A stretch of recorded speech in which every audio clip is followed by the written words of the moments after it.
జై శ్రీరామ్, హరే రామ, హరే కృష్ణ.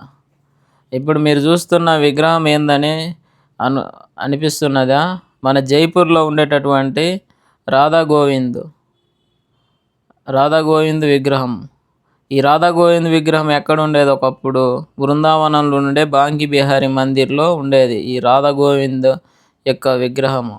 ఈ రాధా గోవింద్ విగ్రహం ప్రత్యేకత ఏంటంటే, వెనక ఆవు ఉంటుంది. రాధా గోవింద్ వెనక రాధా గోవిందులు ఉంటారు. అటుపక్క ఇటుపక్క ద్వారపాలకులు ఉండరు. అంటే ఒక అద్భుతంగా ఉంటుంది రాధా గోవిందుల విగ్రహము. చాలా అద్భుతంగా ఉంటుంది. అంటే నిజంగా అక్కడ రాధా గోవిందులు ఉండరా అని మనకు అనిపిస్తుంది. అంటే రియల్గా ఉండరా అని అలా మనకు అనిపించే విగ్రహం అద్భుతమైన విగ్రహము. ఒకప్పుడు బృందావనంలో ఉండేది.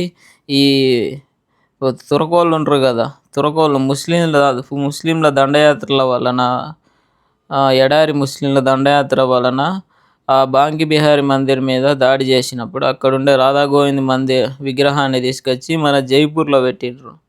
రాజస్థాన్లో ఉండే జైపూర్లో. అది మీరు చూస్తున్నది. ప్రతి ఒక్కరు మన ఛానల్ని సబ్స్క్రైబ్ చేయండి.